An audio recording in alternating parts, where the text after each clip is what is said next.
come. An A10 Warthog flying in real low.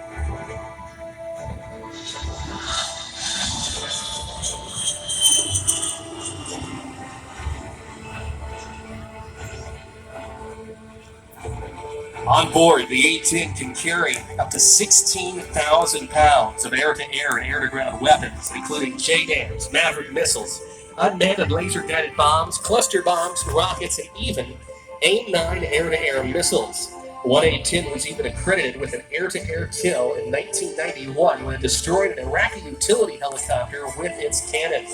They are now going to continue to work the pattern just a little bit, performing what are known as low approaches. They'll approach the threshold of the runway at about 120 knots with the landing gear and the flaps extended.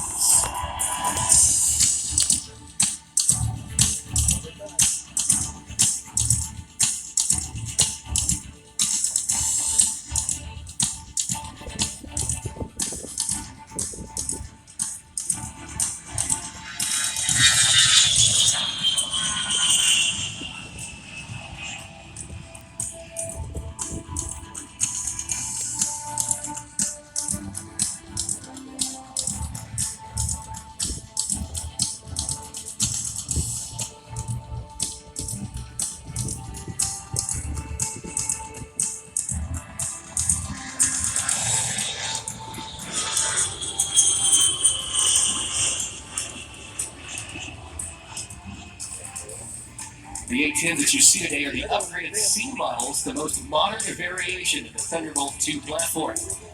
In addition to every air-to-air and air-to-ground engagement, emergency aircraft, dubbed Project AX. Requirements: dedicated to close air support. The aircraft designed by Fairchild Republic was created to destroy Soviet armor on the European Central Front, utilizing its 30mm Gauss Avenger Gatling gun.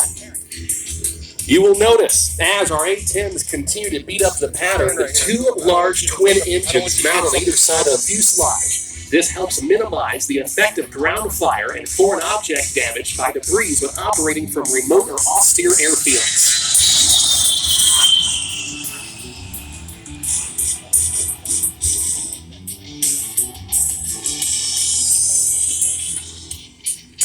The A10 has been employed in just about every major U.S. military action since its introduction. The Warthog is a combat veteran of conflicts in the former Yugoslavia, Afghanistan in 2001, and Iraq, including the U.S.-led invasion in 2003, and it participated in Libya in 2011 and Iraq in 2014 and continues to serve today.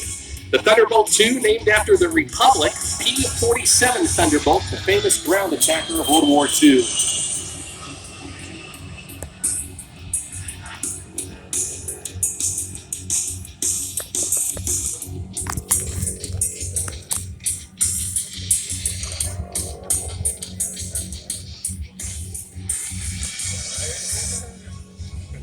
Continuing to work the pattern as our 442nd Fighter Wing 303rd Fighter Squadron A-10s from Whiteman Air Force Base continue.